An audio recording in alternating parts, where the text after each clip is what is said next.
Hey guys, it's me, Sloan. Miss me? I know you miss me. I know you miss me. I know you miss me. Okay, I'll stop. Okay, I've been working. I've been nonstop working, and had I put on this video camera at any point in time, you would have seen my hair put up to like this, and the back of my glasses because you would have been behind me, and you would have seen me typing furiously on a computer.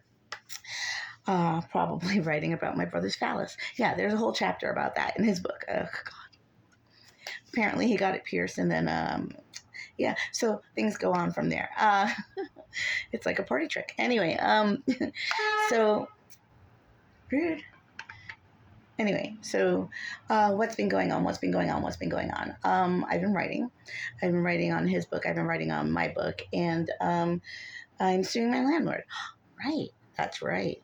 Yesterday, I went down to the courthouse to pick up the paperwork, and I have to fill it out today and bring it back Friday because tomorrow I'm doing laundry.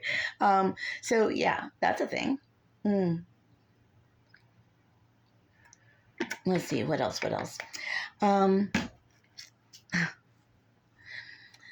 my daughter's birthday, Chastity, the one who passed away, I ran into someone. And now I know you guys know about the conflict where my nephew Casper attacked my nephew Eli, and I cut him off. I didn't cut off his cousin Charlie, who he has drug problems. I understand that, and I grew up in a clubhouse filled with people doing chemicals, and I realized at a very early age I just wasn't into it. I didn't want to do it, but I understood, and I don't judge and I don't care. But Charlie wants his freedom from K2, and I offered him a place to stay to dry out before going to a men's shelter and getting his own place. Now, the thing about that is that his cousin is a bully, and he threatens him on a regular basis to go out and get him his K2. And he lives with his cousin, and he loves his cousin, and he wants to make sure that his cousin is okay, and he wants to he doesn't want to betray his cousin, and by being here he feels he is. Now, one part of recovery that people don't talk about is relapse. I understand that because I've rehabbed people before. I rehabbed my niece. I rehabbed my daughter. I rehabbed my cousin. So I understand what rehab means, and I understand the process, So he came here and decided to dry out. But because I ran into him that morning and he came here and dried out, he didn't have what addicts normally have, which is that last hurrah, the final conscious last hurrah before going for treatment. And so day 3 of him being sober and clean, he California clean, he gets up, and he was just like itching. I swear he was just like eyes open, like I need. And he just turned around and said, listen, I have to get hot.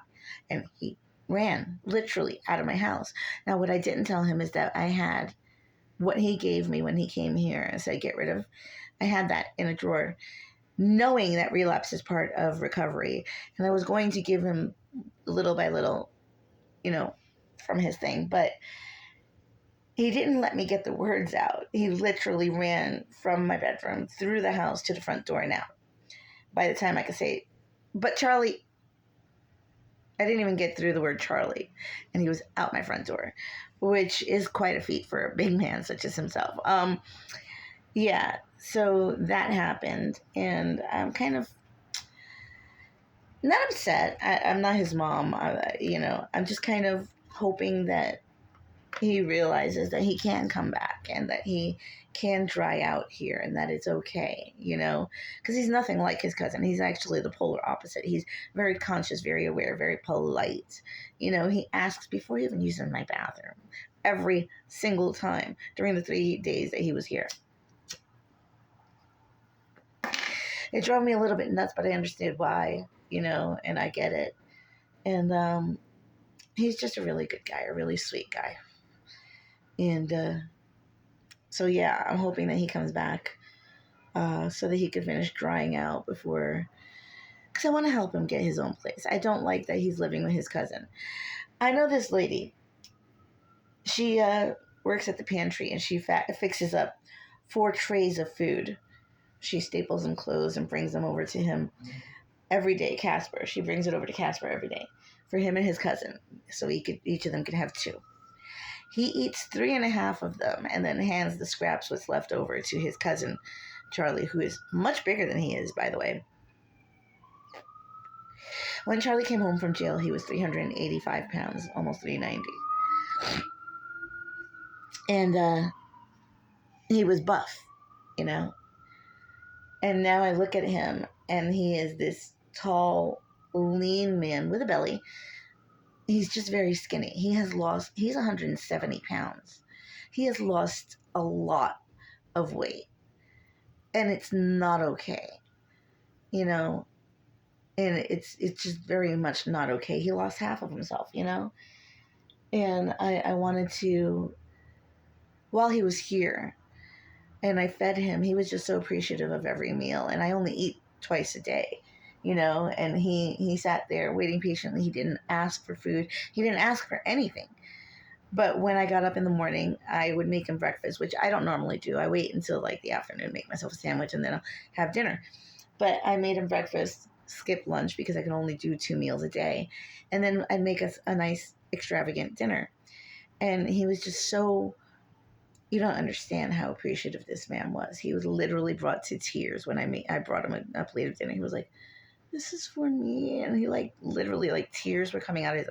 He wasn't crying like sobbing. The tears were coming out of his eyes, and he was just like, "Thank you, thank you," and he ate quietly. I want to help him because he's such a good guy, and he deserves all the help. Especially getting out of that house because he feels trapped, and he's afraid that he's going to get robbed or stabbed in his sleep. And yeah, so I want to help him. I'm looking out for him in the street. I haven't seen him yet. And I'm hoping I can get in touch with him and let him know that I'm not disappointed. I'm not your mom, bro. You wanted to come here and dry out. Come here and dry out. You don't want to. It's okay. I still have your stuff here, and it's still safe in one place. And if you want to use that, more than welcome to. You want to use my shower, you're more than welcome to. You don't have to, sure, knock on my door and ask if you can shower, but you don't have to ask me if you can come over. You can come over anytime. You are welcome. Your cousin, however, is persona non grata, but you are welcome in my house. And I don't think he realizes that. And I know what people are going to say. "Oh, you're such a good person. You're taking these people in." No, I'm not. I'm just a decent person who sees a decent person in need of help. And that's all. And that's what decent people should do. And for the most part, they don't. And they should. On that note, I'm going to leave you guys to it. And I will see you in the next one. Talk soon.